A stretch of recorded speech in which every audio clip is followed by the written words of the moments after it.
క్రీస్తునందు ప్రియమైన సంఘమా, ఆత్మదేవుని ఆత్మ శక్తిని బట్టి, ఆత్మదేవుని మహాకృపను బట్టి నేటి దిన సాయంకాల ఆరాధనలో చదువుబడినటువంటి అపొస్తలుల కార్యములు 28వ అధ్యాయములో ఉన్నటువంటి ఆత్మీయ సత్యములను మనము ధ్యానించుకుందాం. మనము 20వ అధ్యాయం వరకు ధ్యానించాం. తరువాత 28కి వచ్చాం. ఆ 20 నుంచి 28 వరకు అపొస్తలుడైన పౌలు ఆయన పరిచర్యలో భాగంగా అనేక మంది మనుషులను కలిసి, అనేక మంది మనుషులతో, యూదులతో, పరిసయ్యులతో, అదే రీతిగా అన్యులతో, రోమీయులతో, అనేక మంది మనుషులతో ఆయన పరిచర్యలో భారాన్ని తెలియజేసి తనకు తనుగా తన బాధ్యతలను నెరవేర్చిన వాడిగా ఉంటున్నాడు. ఈ దినమున చదువుబడినటువంటి వాక్యంలో ఇశ్రాయేలీయుల యొక్క నిరీక్షణ కోసము, ఇశ్రాయేలీయుల యొక్క నిరీక్షణ కోసము ఈ గొలుసుతో కట్టబడి ఉన్నానని వారితో చెప్పారు. ఆయన్ని ఒక దొంగని కట్టేసినట్టు గొలుసులతో మెడకి, కాళ్ళకి, చేతులకి గొలుసులేసి కట్టేశారు. కారణం ఏంటంటే అతను యూదుడు, బెన్యామీను గోత్రంలో పుట్టినటువంటి వాడు. అతను గమలీయేలు దగ్గర శిష్యుడిగా ఉన్నటువంటి వాడు. అంత మాత్రమే కాకుండా అతను యూదుడు కానటువంటి వాడిని దూషకుడు, హింసకుడని ఎంతో పేరు పొందినటువంటి వాడు. అతను ఇప్పుడు అంటున్నాడు, ఇశ్రాయేలీయులు ఏదైతే నిరీక్షణను ఒప్పుకోవట్లేదో ఆ నిరీక్షణ నేను ఒప్పుకుంటున్నాను. నేను యూదుడైనా కూడా ఆ నిరీక్షణ నేను ఒప్పుకుంటున్నాను. కానీ ఇశ్రాయేలీయులు అయితే ఒప్పుకోలేదు. వారేమో నాకు నువ్వు ఎక్కడ నువ్వు యేసుక్రీస్తు అని అంటావు, నువ్వు వచ్చి యేసుక్రీస్తుని గురించి మాట్లాడతావు అని అతనికి ఏం చేశారంటే గొలుసులతో కట్టిపారేశారు. ఆ ఇశ్రాయేలీయులకు ఉన్నటువంటి మనస్తత్వాల గురించి కొంత ధ్యానిద్దాం. ఆ ఇశ్రాయేలీయులకు ఉన్నటువంటి భావోద్రేకాలను 21వ అధ్యాయం నుంచి మనోడు ఏ విధంగా ఆ పౌలు భక్తుడు వాళ్ళతో మాట్లాడాడో ధ్యానిద్దాం. అదే రీతిగా స్థిరమైన నమ్మక అనేది ఆ యొక్క నిరీక్షణ గురించి మనం ధ్యానిద్దాం.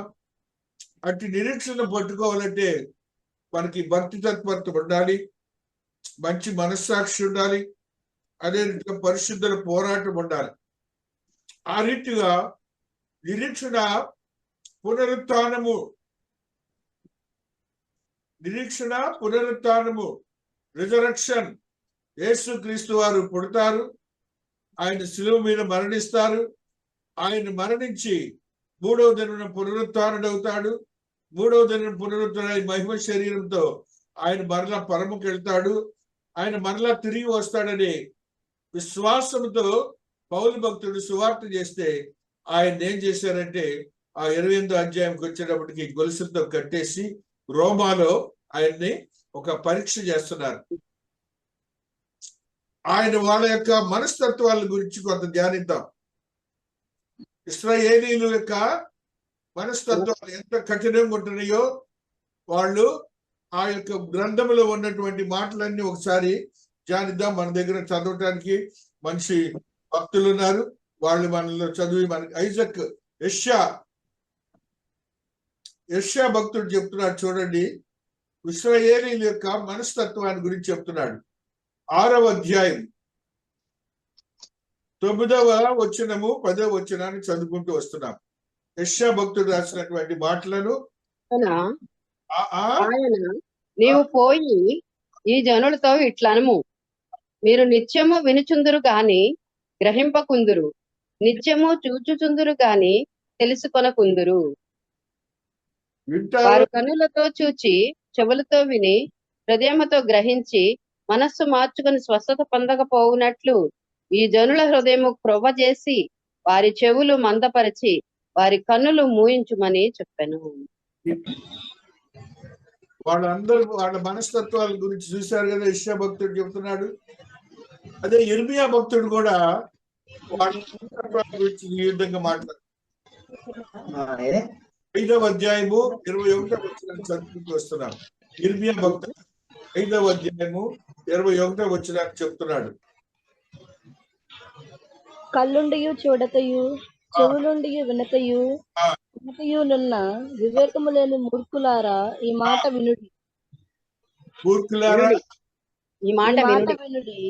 ఆ, సముద్రము దాటలేకుండాను దాని తరంగములెంత పొర్లినను అవి ప్రబలలేకయు ఎంత ఘోషించినను దాని దాటలేకయు ఉండునట్లు నిత్య నిర్ణయము చేత దానిని ఇసుకను సరిహద్దుగా నియమించిన నాకు మీరు భయపడరా? అది నా సన్నిధిని వణకరా? దేవుడే వాళ్ళని నాకు మీరు భయపడరా, మీరు ఇలాంటి మనుషులు సన్నిధిని వణకరా? నిరీక్షణ గురించి మాట్లాడుతుంటే వినరు అని దేవాతి దేవుడు వారిని ఖండించినట్లుగా మనం చూస్తాం. అలాగనే యిర్మీయా భక్తుడు అయ్యాక యెహెజ్కేలు భక్తుడు కూడా మాట్లాడుతున్న మాటను చదువుకుందాం. 12వ అధ్యాయము యిర్మీయా తర్వాత 12:2 చదువుతాం. ఒక అద్భుతమైన మాటని భక్తుడు రాస్తాడు. నరపుత్రుడా, ఆ తిరుగుబాటు చేయు వారి మధ్య నీవు నివసించుచున్నావు. వారు ద్రోహులయుండురి. చూచు కన్నులు కలిగినను చూడకయున్నారు, చెవులు కలిగినను వినకయున్నారు. చెవులు కలిగి వినరు, చూచినా కూడా వాళ్ళకి ఎంత చెప్పినా కూడాను వినని మనుషులు. అందుకనే పౌలు భక్తుడిని 20వ అధ్యాయం నుంచి 28వ అధ్యాయం వరకు ఎంతో హింస పెట్టారు. అదే రీతిగా యోహాన్ భక్తుడు కూడా కొత్త నిబంధనలో మాట్లాడుతున్నాడు. చూడండి, 12వ అధ్యాయము కొత్త నిబంధన 12వ అధ్యాయము 40వ వచనాన్ని చదువుకుంటూ వస్తున్నాం. 12, 40, 41. వారు ఇందుచేత హృదయముతో వారు గ్రహించి నమ్మలేకపోయిరి. ఎలా అనగా వారు కన్నులతో చూచి హృదయముతో గ్రహించి మనస్సు మార్చుకొని నా వలన స్వస్థపరచబడకుండునట్లు ఆయన వారి కన్నులకు అంధత్వము కలుగచేసి వారి హృదయం కఠినపరచెను అని యెషయా మరి ఒక చోట చెప్పాను. మహాభక్తుడు తెలియజేసిన మాటను కూడా మనం ధ్యానించాం. రోమీయులకు రాసిన పత్రిక 11వ అధ్యాయము 8వ వచనంలో ఈ సత్యాన్ని ధ్యానిద్దాం. ఇందు నిమిత్తమై నేటి వరకు దేవుడు వారికి నిద్రమత్తులు గల మనసును, చూడలేని కన్నులను, వినలేని చెవులను ఇచ్చి ఉన్నాడని వ్రాయబడి ఉన్నది. నిద్రమత్తు గల మనస్సును, చూడలేని కన్నులు, ఏంటంట చూడలేని కన్నులు, వినలేని చెవులను. లేని చెవులు. ఇప్పుడు ఈ భక్తులందరూ ఒక భక్తుడు కాదు కదా రాసిన వీళ్ళని గురించి. వాళ్ళని గురించి ఆ విధమైన మనస్తత్వం ఉన్న వాళ్ళకి ఇప్పుడు ఈయన సువార్త చేస్తున్నాడు. పౌలు భక్తుడు సువార్త చేస్తుంటే ఆయన్ని జైలు పాలు చేసి ఆ గొలుసులతో గట్టిపారేసి ఆయన మరణానికి గురి చేయడానికి సిద్ధంగా ఉన్నారు. అయితే ఈయనేమంటాడంటే, ఇశ్రాయేలు నిరీక్షణ కోసం నేను గొలుసులు తగిలించుకున్నాను, నేనైతే మాత్రం యేసుక్రీస్తు వారు పునరుత్థానుడై మరలా వస్తారు, ఆయన నేను నమ్ముతానని ఈయన చెప్తున్నాడు. ఆ రీతిగా మహాదేవుని యొక్క మహాకృపను బట్టి దాసుడైనటువంటి పౌలు భక్తుడు తను పునరుత్థానమని నిరీక్షణను నమ్మిన వాడిగా అక్కడ మాట్లాడుతున్నట్టుగా మనం చూస్తున్నాం. అపోస్తలుల కార్యములు 24వ అధ్యాయము 14వ వచనాన్ని మనం చదువుకున్నప్పుడు ఒక అద్భుతమైన సత్యాన్ని పరిశుద్ధాత్మ దేవుడు తెలియజేస్తున్నాడు. ధర్మశాస్త్రమందును ప్రవక్తల గ్రంథమందును వ్రాయబడి ఉన్నదనియు నమ్మి నీతిమంతులకును అవినీతిమంతులకును పునరుత్థానమును కలగబోచున్నదని మీరు నిరీక్షించినట్లును నేను కూడా దేవుని నిరీక్షణ ఉంచి వారు మతభేదమని పేరు పెట్టి ఈ మార్గము చొప్పున నా పితరుల దేవుని సేవించుచున్నానని తమ ఎదుట ఒప్పుకొనుచున్నాను.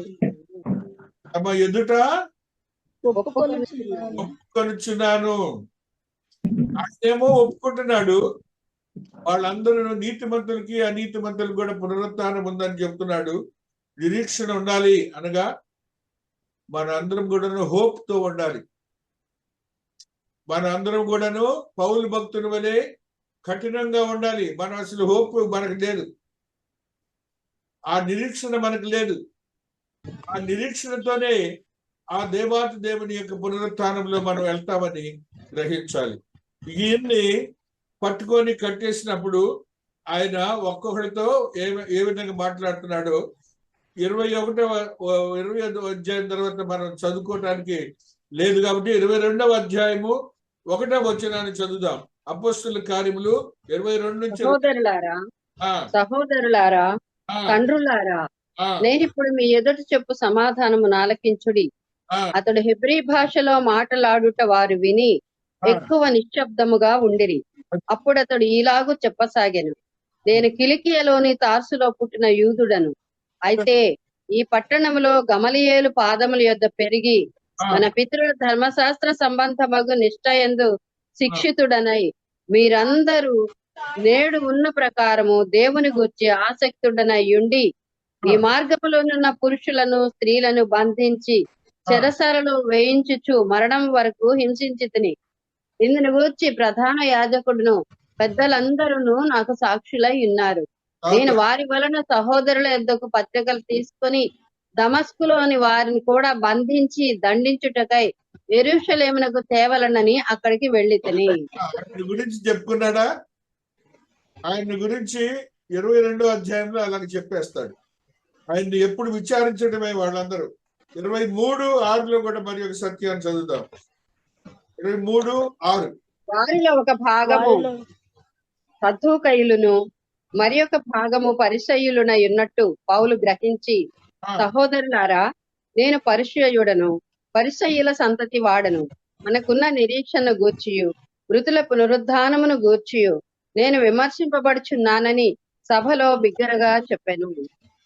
చూసారా పౌలు భక్తుడు ఎంత జ్ఞానంతో సువార్త చెబుతున్నాడు. నేను కూడా పరిసయ్యుడే, మీ వలే అయినప్పటికీ నేను పునరుత్థానాన్ని నమ్మాను, నేను నమ్మి మీకు చెప్తున్నాను ఇప్పుడు అని చెప్పి ఘంటోపాఠంగా ఆ సమయానుకూలంగా ఎవరితో ఎలాగ చెప్పాలో అలాగ చెప్పడమే పౌలు భక్తుడి యొక్క సువార్త. అది మనం గ్రహించాలి. 24:11 కూడా మరి ఒక సత్యాన్ని చదువుతాం. 24:11 యెరూషలేములో ఆరాధించుటకును నేను వెళ్ళిన నాట నుండి 12 మంది శిష్యులు 12 దినములు మాత్రమే ఉన్నదని తమరు విచారించి తెలుసుకొనవచ్చును. దేవాలయములోనేమి సమాజ మందిరములలోనేమి పట్టణములలోనేమి నేను ఎవరితోనూ తిరస్కరించుటైనను జనులు కుమ్మిగూర్చుటైనను వారు చూడలేదు. తల్లి 17వ వచనం కూడా చదువమ్మా. కొన్ని సంవత్సరములైన తరువాత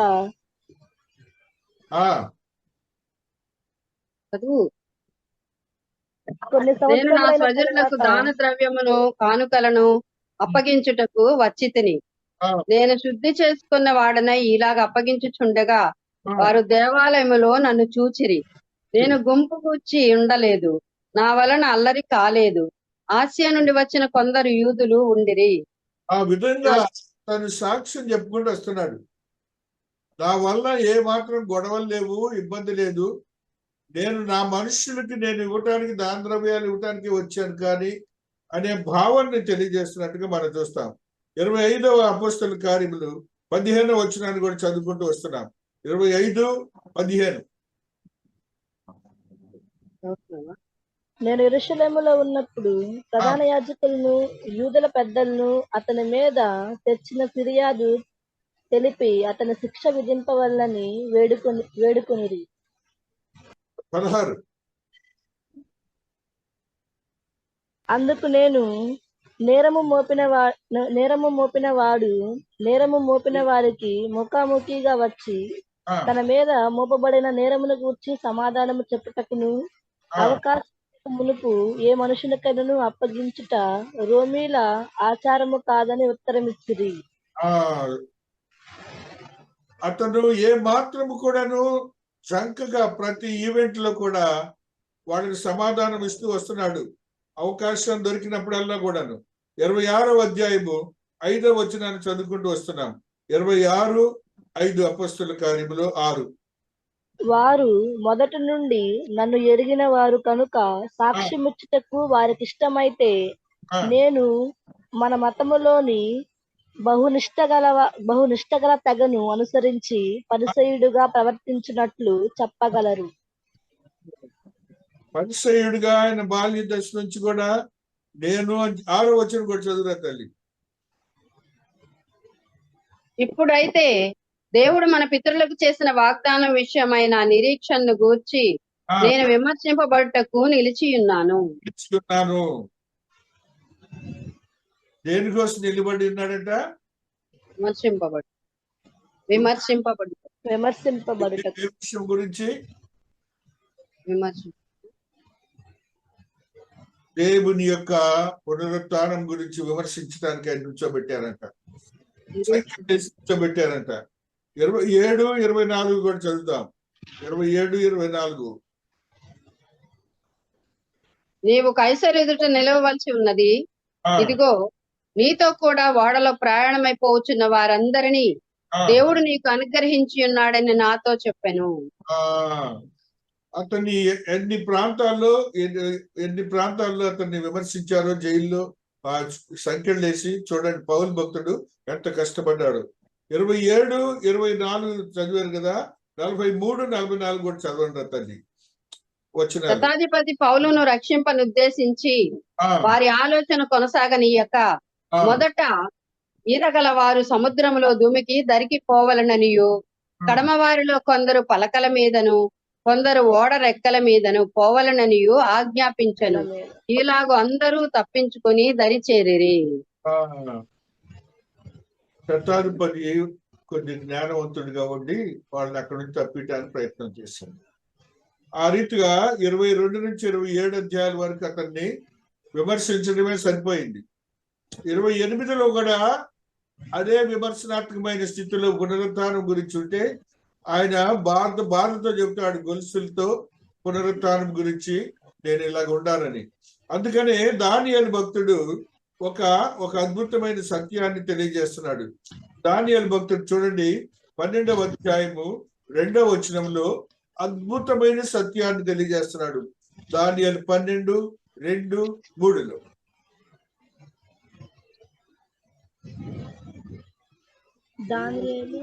దానియేలు 12వ అధ్యాయము. మరియు సమాధుల్లో నిద్రించు అనేకులు మేలుకొనెదరు. కొందరు నిత్య జీవం అనుభవించుటకును, కొందరు నిందపాలగుటకును, నిత్యముగా హెవిలగుటకును మేలుకొందురు. బుద్ధిమంతులైతే ఆకాశ మండలములను జ్యోతులను పోలిన వారే ప్రకాశించెదరు. నీతి మార్గమును అనుసరించి నడుచుకొనున్నట్లు ఎవరు అనేకులను త్రిప్పుదురో వారు నక్షత్రము వలె నిరంతరమును ప్రకాశించెదరు. ఎవరు అనేకులను త్రిప్పుదురో నక్షత్రము వలె ప్రకాశించెదరు. పౌలు భక్తుడు ఎట్లా ఉన్నాడు? మనకి నక్షత్రం వలె మనకి తెలియజేస్తున్నాడు. ఆ పౌలు భక్తుడు దానియేలు ప్రవచించినటువంటి ప్రవచనంలో భాగమైపోయాడని మనం గుర్తించాలి. ఆమోస్ భక్తుడు కూడా, చిన్న ప్రవక్త ఆమోస్ కూడా ఒక సత్యాన్ని తెలియజేస్తున్నాడు. 8వ అధ్యాయము 14వ వచనంలో ఒక అద్భుతమైన సత్యాన్ని మనకి తెలియజేస్తున్నాడు. ఆమోసు 8:14. షోమ్రోను యొక్క దోషములకు కారణమగు దాన్ని తోడనియు దాను నీ దేవుని షోమ్రోను యొక్క దోషమునకు కారణమగు దాని తోడనియు దాను నీ దేవుని తోడనియు బేర్షెబా మార్గము తోడనియు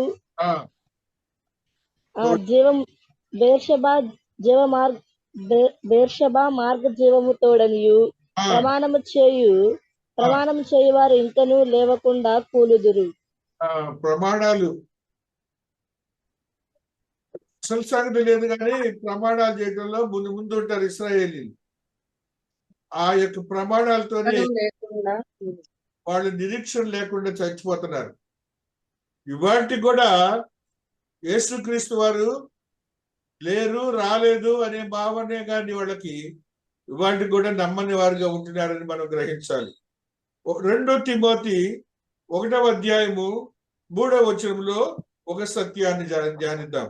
2 తిమోతి 1వ అధ్యాయము 3వ వచనంలో ఉన్న సత్యాన్ని ధ్యానించుకుంటూ వస్తున్నాం. నా ప్రార్థనల యందు ఆ, ఎడతెగక నిన్ను జ్ఞాపకం చేసుకొనుచు ఆ, నీ కన్నీళ్లను తలంచుకొని నాకు సంపూర్ణ ఆనందము కలుగుటకై నిన్ను చూడవలెనని రేయింబగలు అపేక్షించుచు నీ అందున్న నిష్కపటమైన విశ్వాసమును జ్ఞాపకము చేసుకొని నా పితురాచార ప్రకారము నిర్మలమైన మనస్సాక్షితో నేను సేవించుచున్న దేవుని ఎడల కృతజ్ఞుడనై ఉన్నాను. ఆ విశ్వాసము మొదటిని అవ్వయైన లోయలోను నీ తల్లి అయిన యునేకేలోను వసించెను. అది నీ యందు సహా వసించుచున్నదని నేను రూఢిగా నమ్ముచున్నాను. ఆ తిమోతి భక్తుడికి ఉన్నటువంటి నిరీక్షణ ఏ మాత్రము కూడాను పొల్లు కూడా తప్పు కాదు. వాళ్ళ అమ్మగారి దగ్గర నుంచి కూడా అంతే. ఆ రీతిగా నిరీక్షణ కలిగి మనం ఉండాలి. యోహాను భక్తుడు జాన్ ద గాస్పల్ లో చూడండి 5వ అధ్యాయము 28వ వచనము 29వ వచనములో మరి ఒక సత్యాన్ని ఆయన తెలియజేస్తున్నాడు. యోహాను భక్తుడు 5వ అధ్యాయము 28వ వచనాన్ని దీనికి ఆశ్చర్యపడకుడి, ఒక కాలము వచ్చుచున్నది, ఆ కాలంలో సమాధుల్లో ఉన్న వారందరూ ఆయన శబ్దము విని మేలు చేసిన వారు జీవ పునరుద్ధానమునకును కీడు చేసిన వారు తీర్పు పునరుద్ధానముకును బయటికి వచ్చెదరు. మనకేమో ఆ విధమైన నిరీక్షణతో కూడిన వాక్యం ఉంటే మనమేమో గట్టిగా నమ్మి ఉంటాం. ఇశ్రాయేలీలైతే నేటికి నమ్మని వారుగా ఉంటున్నారు, మూర్ఖత్వం మనస్తత్వంతో ఉన్నవారుగా ఉంటున్నారు. 11:24 కూడా ఒక సత్యం ఉంటుంది 5లో. జాన్ లో 11వ అధ్యాయము 24 వచనాన్ని చదువుకుంటూ వస్తున్నాం. జాన్ 11:24. మార్త ఆయనతో అంత్యదినమున పునరుద్ధానమందు లేచినని మేమెరుగుదునెను. వార్త ఏమంటుంది? పునరుద్ధానమందు లేచెను. పెరుగుదును. ఆ విధమైన నిరీక్షణ కలిగినటువంటి స్త్రీగా ఉంటుంది ఆ స్త్రీ. ఇశ్రాయేలీలకైతే లేదు, వాళ్ళు ఇశ్రాయేలీలే. అయితే దేవుని యందు భయభక్తులు కలిగి విశ్వాసంతో ఉన్నటువంటి పునరుత్థానం గురించి ఒక అద్భుతమైనటువంటి సాక్షిగా ఉన్న బిడ్డగా ఉంటుంది. ఆ రీతిగా వాళ్ళ నమ్మకాన్ని అందరినీ మనందరికి తెలియజేస్తున్నారు. మనం పునరుత్థానం అనేది ఒక వాగ్దానము. పునరుత్థానం అనేది ఒక వాగ్దానము. పునరుత్థానం అనేది ఒక వాగ్దానం అని నమ్మాలి. హోషేయ భక్తుడు తెలియజేస్తున్నాడు అద్భుతమైనటువంటి ప్రవచనాత్మకమైన మాట. ఆ మాటను మనం చదువుకుందాం. 13-14 మరణాన్ని గురించి అతను ఏ విధంగా తెలియజేస్తున్నాడో చూడండి. హోషేయ 13-14లో ఆ వాగ్దానం, పునరుత్థానం గురించి వాగ్దానాన్ని మనం చదువుకుంటున్నాం.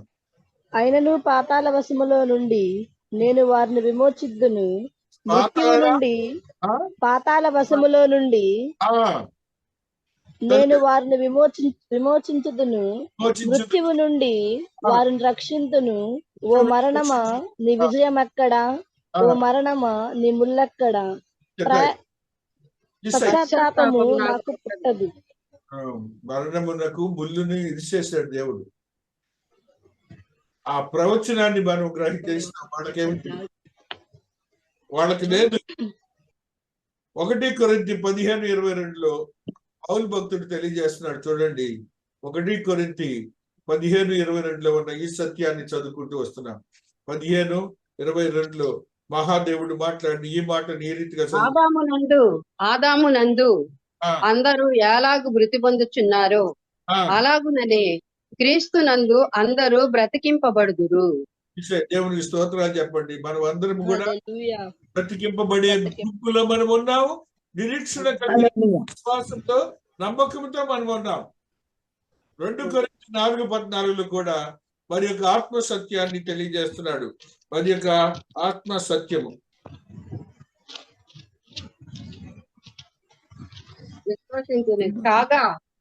విశ్వసించిన గనుక మాట్లాడుతున్న వ్రాయబడిన ప్రకారము అట్టి విశ్వాసముతో కూడిన ఆత్మగల వారమై ప్రభు అయిన యేసును లేపిన వాడు యేసుతో మమ్మును కూడా లేపి మీతో కూడా తన ఎదుట నిలువబెట్టునని ఎరిగి మేమను విశ్వసించుచున్నాము గనుక మాటలాడుచున్నాము. దేవునికి స్తోత్రాలు చెప్పండి. హల్లెలూయా. హల్లెలూయా. కాబట్టి మనము కూడా రేపు లెగుస్తాము, పునరుత్థానం అవుతాము, దేవుని మహాకృపను మనం పొందుకుంటాము. ఆ విశ్వాసంతో ఇశ్రాయేలీయులకు లేనటువంటి దృఢత్వంతో కూడిన ఆ గుండె గట్టిది, చెవులు గుడ్డివి, చెవులు వినలేనివి, కళ్ళు గుడ్డివి, మనస్సు మందంతో కూడింది, ఆ విధంగా కాకుండా మనకి దేవుడు అనుగ్రహించిన యోగ్యకరమైన స్థితిని మనం గుర్తించుకోవాలి. కాబట్టి అటు నిరీక్షణ కలిగి ఉండాలి. పునరుత్థానం ఉన్నది, పునరుత్థానానికి మనకేం కావాలా? నిరీక్షణ కావాలి. నిరీక్షణ అంటే ఏంటి? నిరీక్షణ ద్వారా మనకేం వస్తుందని కొన్ని మాటలు చదువుకుందాం. నిరీక్షణ స్థిరమైన నమ్మిక.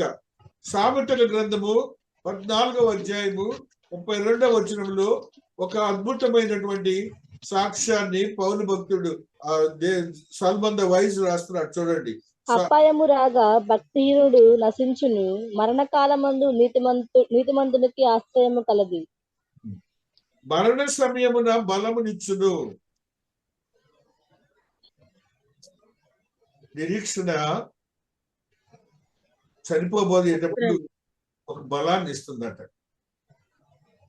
అపోస్తలుల కార్యములు 24:17లో ఒక సత్యాన్ని చదువుదాం.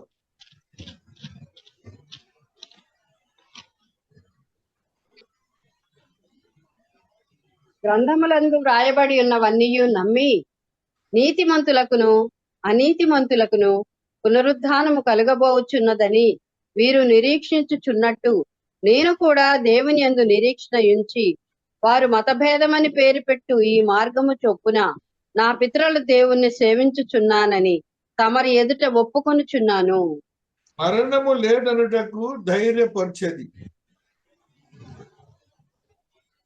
మరణం ఉన్నప్పుడేమో బలాన్ని ఇచ్చేది, మరణము లేదనడానికి ధైర్యం ఇచ్చేది. ఆ సమయంలో కొలస్సీ 1:4లో కూడా ఒక మాట, పరలోకం పొందుపు నమ్మరు. కొలస్సీ 1:4లో ఈ సత్యాన్ని చదువుదాం. మన పరలోకం పొదుపు పరలోకమందు మీ కొరకు ఉంచబడిన నిరీక్షణను బట్టి క్రీస్తు యేసునందు మీకు కలిగి ఉన్న విశ్వాసమును గూర్చియు పరిశుద్ధులందరి మీద మీకున్న ప్రేమను గూర్చియు మేము విని ఎల్లప్పుడూ మీ నిమిత్తము ప్రార్థన చేయొచ్చు మన ప్రభువగు యేసు క్రీస్తు యొక్క తండ్రి అయిన దేవునికి కృతజ్ఞతాస్తుతులు చెల్లించుచున్నాము. ఆ విధంగా ఒక నమ్మకాన్ని ఇస్తుంది. తీతు భక్తుడు కూడా ఒక సాక్ష్యం ఇస్తున్నాడు. చూడండి, 2వ అధ్యాయం 13వ వచనం. క్రీస్తు రాకడ ఎదురు చూచుట సహాయపడినది. తీతు 2:13. అనగా మహాదేవుడును మన రక్షకుడునైన యేసుక్రీస్తు మహిమ యొక్క ప్రత్యక్షత కొరకు ఎదురు చూచుచు ఈ లోకములో స్వస్థ బుద్ధితోను నీతితోను భక్తితోను బ్రతుకుచుండవలనని మనకు బోధించుచున్నది. మనం ఎట్లా బ్రతకాలనేది నిరీక్షణలో దేవుడు నీతితోను స్వస్థ బుద్ధితోను నీతితోను భక్తితోను నీతిమంతుడిగా ఉండాలి, భక్తితో పరుడుగా ఉండాలి. ఈ నిరీక్షణ ఉన్నప్పుడు ఇవన్నీ ఉంటాయి. మనకి సహాయకరంగా స్థిరమైన నమ్మకాన్ని ఇస్తాయి. ఆ రీతిగా మనం బలపరచబడాలని దేవుడు తెలియజేస్తున్నాడు. ఆత్మ యొక్క లంగర యొక్క నమ్మిక. హెబ్రీలకు రాసిన పత్రికలో మరి యొక్క ఆత్మ సత్యాన్ని తెలియజేస్తున్నాడు పౌలు భక్తుడు. హెబ్రీ 6:18-19లో ఆ లంగర్ అనే మాటను వాడతాడు అక్కడ. యాంకర్. చూడండి, ఈ విధముగా దేవుడు తన సంకల్పము నిశ్చలమైనదని ఆ వాగ్దానమునకు వారసులైన వారికి మరి నిశ్చయముగా కనుపరచవలని ఉద్దేశించిన వాడై తాను అబద్ధమాడజాలని నిశ్చలమైన 2 సంగతులను బట్టి మన ఎదుట ఉంచబడిన నిరీక్షణను చేపట్టుటకు శరణాగతులమైన మనకు బలమైన ధైర్యము కలుగునట్లు ప్రమాణము చేసి వాగ్దానమును దృఢపరిచెను. ఈ నిరీక్షణ నిశ్చలమును స్థిరమునై మన ఆత్మకు లంగరు వలె నుండి తెర లోపల ప్రవేశించుచున్నది. జాగ్రత్తగా వినండి. పౌలు భక్తుడు ఎంత జాగ్రత్తగా చెప్తున్నాడంటే ఆ నిరీక్షణ అనేది నిశ్చలమును స్థిరమునై స్థిరమునై మన ఆత్మకు లంగరు వలె నుండి తెర లోపల ప్రవేశించుచున్నది. ఆత్మకు లంగర్ అంటే యాంకర్ అంటే ఓడ ఎప్పుడైనా పడిపోతుంది అనుకో, ఓడ ఎప్పుడైనా మునిగిపోతుంది అనుకో, లంగర్ వేస్తారు. లంగర్ వేసినప్పుడు అది అటు ఇటు కదలకుండా ఒక ప్రాంతంలో ఉంటుంది. అలాగనే నీవు కూడా అంతే ఉంటావు. అలాంటి నిరీక్షణ నీలో ఉండాలని మహాదేవుడు తెలియజేస్తున్నాడు. ఆ మహాదేవుని యొక్క ఆత్మీయత 19వ వచనం చదివారా తల్లి? చదివాను. అదే ఈ నిరీక్షణ నిశ్చలమును స్థిరమును, అది లంగరు అక్కడే ఉంది. నిశ్చలమును స్థిరమును, ఆత్మకు లంగరు వలె. కాబట్టి నీ ఆత్మ ఎప్పుడు పడిపోకుండా ఉండటానికి వీలైనటువంటి ఒక లంగర్ లాగా నిరీక్షణ అనే ఒక పదము నిన్ను బలపరుస్తుందని నువ్వు గుర్తించాలి. 1 పేతురు 1:4 కూడా పేతురు భక్తుడు మరి యొక్క సత్య క్రీస్తు లేచుడు వల్ల కలిగిన నిరీక్షణ. 1 పేతురు 1:4 బ్రహ్మాండమైనటువంటి సాక్ష్యం అన్నమాట ఇది. 1 పేతురు 1:4. మన ప్రభువు యేసుక్రీస్తు తండ్రి అయిన దేవుడు స్తుతింపబడుగాక. మృతులలో నుండి యేసుక్రీస్తు తిరిగి లేచుట వలన జీవముతో కూడిన నిరీక్షణ మనకు కలుగునట్లు, అనగా అక్షయమైనదియు నిర్మలమైనదియు వాడబారనిదియునైన స్వాస్థ్యం మనకు కలుగునట్లు ఆయన తన విశేష కనికరము చొప్పున మనలను మరలా జన్మింపజేసెను. విశేష కనికరము చొప్పున ఆయన మనలను మరలా జన్మింపజేసెను. ఎంత ఆత్మ సత్యాన్ని చెబుతున్నాడు చూడండి పేతురు భక్తుడు. కాబట్టి నిరీక్షణ అనేది మనము ఆ ఇశ్రాయేలు నమ్మలేదేమో, కానీ వాళ్ళ పక్షంగా మన పక్షంగా ఇశ్రాయేలీయుడైనటువంటి పరిసైడ్ అయినటువంటి పౌలు భక్తుడు చెబుతున్నాడు. మనము కూడా నమ్మాలని ఆత్మదేవుడు తెలియజేస్తున్నాడు 28వ అధ్యాయంలో పరమ సత్యాన్ని జరిగితే. కాబట్టి అటు వాగ్దానాన్ని మనం నమ్మాలి. ఆ వాగ్దానం వలన, ఆ నమ్మిక వలన మనకి ఎలాంటి ధైర్యం కలుగుతుందో ఈ చదివినటువంటి 6 అంశాల్లో మనం చూసాం. అలాంటి దాంట్లో భక్తి ఉపదేశము ఏ విధంగా నువ్వు పెంపొందించుకోవాలి. 1 తిమోతి 2:1 ఒక ఆత్మ సత్యాన్ని తెలియజేస్తున్నాడు. 1 తిమోతి 2:1 ఆత్మ సత్యాన్ని తెలియజేస్తున్నాడు పౌలు భక్తుడు మహాదేవుని మహాకృపను బట్టి. 2:1 మనము సంపూర్ణ భక్తియు మాన్యతయు కలిగి నెమ్మదిగాను సుఖముగాను బ్రతుకు నిమిత్తము అన్నిటికంటే ముఖ్యముగా మనుష్యులందరి కొరకును, రాజుల కొరకును, అధికారులందరి కొరకును విజ్ఞాపనలను, ప్రార్థనలను, యాచనలను, కృతజ్ఞతాస్తుతులను చేయవలనని హెచ్చరించుచున్నాను. భక్తి అనేది విశ్వాసకి ఎంతో అవసరం. భక్తి లేకుండా మనం జీవించిన ఉపయోగం లేదు. 4వ అధ్యాయము 7వ వచనంలో కూడా 1 తిమోతి 4:7 ఒక సత్యాన్ని ఆత్మదేవుడు తెలియజేస్తున్నాడు. 4 అపవిత్రములైన ముస్లమ్మ ముచ్చట్లను విసర్జించి దయాభక్తి విషయములోను నీకు నువ్వే సాధకము చేసుకొనుము. చాలా తల్లి, భక్తి విషయంలో ముచ్చట్లు కబుర్లు ఎక్కువ, అవన్నీ తీసేయాలి. 6:11 కూడా చదువురా తల్లి. దైవజనుడా, నీవైతే వీటిని విసర్జించి నీతిని, భక్తిని, విశ్వాసమును, ప్రేమను, ఓర్పును, సాత్వికమును సంపాదించుకున్నటకు ప్రయాసపడుము. విశ్వాస సంబంధమైన మహాదేవుని తీతులు కూడా చదవండి. 2వ అధ్యాయం 12వ వచనంలో మరి యొక్క సత్యాన్ని తెలియజేస్తున్నాడు భక్తి తత్పరత గురించి. తీతు 2:12 మనము భక్తిహీనతను, ఇహలోక సంబంధమైన దురాశలను విసర్జించి శుభప్రదమైన నిరీక్షణ నిమిత్తము, అనగా మహాదేవుడును మన రక్షకుడైన యేసుక్రీస్తు మహిమ యొక్క ప్రత్యక్షత కొరకు ఎదురు చూచుచు ఈ లోకములో స్వస్థ బుద్ధితోను, నీతితోను, భక్తితోను బ్రతుకుచుండ వలనని మనము బోధించుచున్నది. 2 పేతురు 3వ అధ్యాయం 11వ వచనంలో కూడా మరి యొక్క భక్తి గురించి మాట్లాడతాడు చూడండి.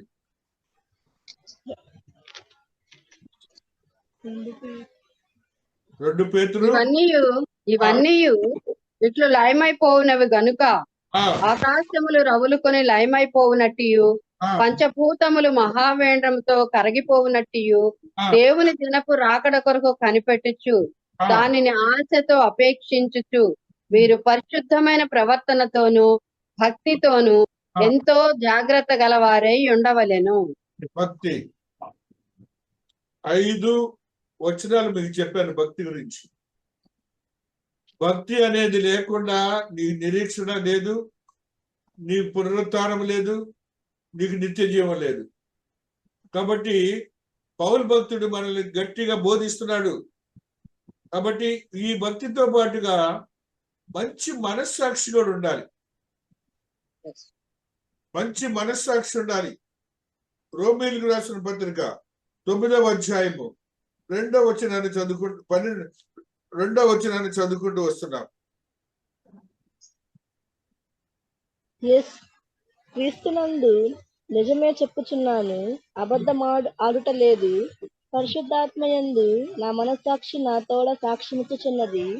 సాధ్యమైన ఎడల దేహ సంబంధములైన నా సహోదరుల కొరకు నేను క్రీస్తుతో నుండి వేరై శాపగ్రస్తుడనై ఎండగోరుదును. క్రీస్తుతో వేరై ఎండగోరుదును. మరి అలాంటి స్ట్రాంగ్ బిలీఫ్ ఉండాలి మనకి. అలాగనే 2 కొరింథీ 2వ అధ్యాయము 17వ వచనంలో మరి సత్యాన్ని చదువుతాం. మంచి మనస్సాక్షి విషయంలో చెప్తున్నాడు. మేము కావున ఇట్టి సంగతులకు చాలిన వాడెవడు? మేము దేవుని వాక్యమును కలిపి చెరిపెడు అనేకుల వలె ఉండక నిష్కాపట్యము గలవారమును దేవుని వలన నియమింపబడిన వారమునై ఉండి క్రీస్తునందు దేవుని ఎదుట బోధించుచున్నాము. దేవుని ఎదుటే బోధిస్తున్నారు. నిష్కాపట్యము. రోమీయులకు రాసిన పత్రిక 15:19లో సత్యాన్ని దేవుడు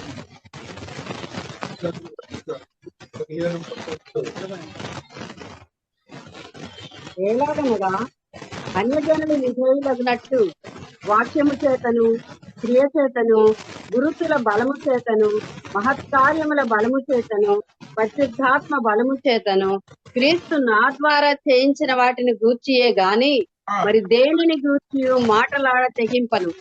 కాబట్టి యెరూషలేం మొదలుకొని చుట్టుపట్లనున్న ప్రదేశములందు ఇల్లూరుకు ప్రాంతం వరకు క్రీస్తు సువార్తను పూర్ణముగా ప్రకటించి ఉన్నాను.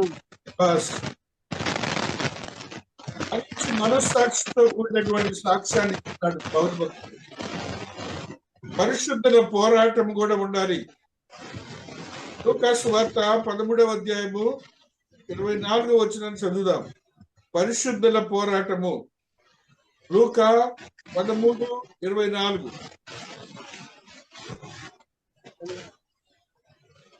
ఆయన వారిని చూచి ఇరుకు ద్వారమున ప్రవేశింప పోరాడుడి, అనేకులు ప్రవేశింపజూదురు కానీ వారి వలన కాదని మీతో చెప్పుచున్నాను. పరిశుద్ధుల పోరాటం అంటే ఇరుకు మార్గంలో వెళ్ళాలి. విశాల మార్గం కాదు మంది. ఇరుకు మార్గమే. ఇరుకు మార్గం ద్వారా నువ్వు దేవుని యొక్క నిత్య జీవానికి వారసుడు అవుతావు. ఆ పోరాటం నీలో ఉండాలి. అందులో ఇరుకు మార్గంలో అన్ని పోరాటాలే, కష్టాలే, ఇబ్బందులే. కాబట్టి నీవు ఏ మార్గం కూడా విడనాడబడుతుంది ఆత్మదేవుడు తెలియజేస్తున్నాడు. ఏప్రిల్కి రాసిన పత్రిక 12వ అధ్యాయము 4వ వచనాన్ని కూడా చదువుకుంటూ వస్తున్నాం. ఏప్రిల్ 12:4 ఈ సత్యాన్ని చదువుకొని ముగించుకుంటున్నాం.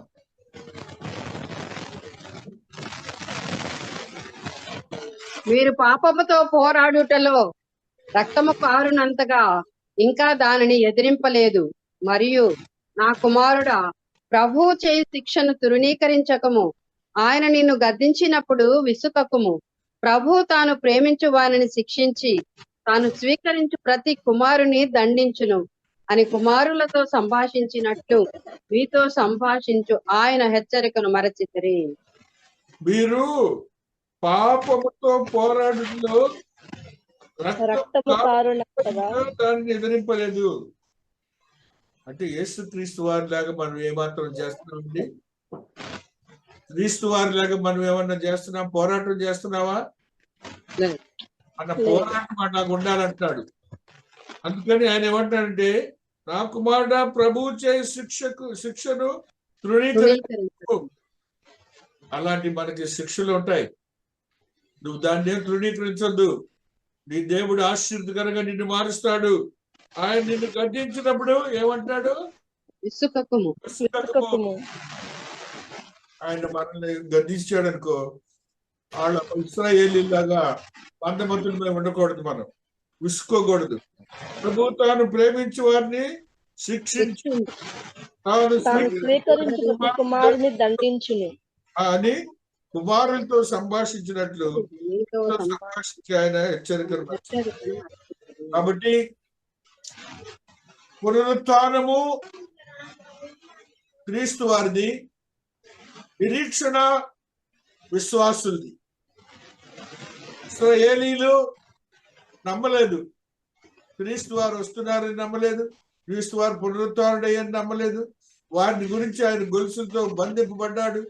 ఆ రీతిగా 28 అధ్యాయాలు కూడా పౌలు భక్తుడు అనేకమైన సత్యాలను అపొస్తలుల కార్యంలో చేసి మనకు అనేక ఆత్మీయ సత్యాలను తెలియజేశాడు. అపొస్తలుల కార్యములను మనం మొదలు పెట్టుకొని నేటితో అపొస్తలుల కార్యముల గ్రంథాన్ని ముగించుకుంటున్నాం. 28వ అధ్యాయం అయిపోతుంది. ఆ రీతిగా అపొస్తలుల కార్యములో మనం చివరి మాటను ఒకసారి గుర్తు చేసుకుంటూ వస్తున్నాం. 28వ అధ్యాయంలో ఆయన మాట్లాడిన మాటలన్నీ కూడా చూసినప్పుడు చూడండి, ఆత్మదేవుడు మాట్లాడుతున్న మాట 28వ వచనాన్ని చదువుతున్నాం. 28వ అధ్యాయంలో ఉన్న 28వ వచన అపొస్తలుల కార్యములు.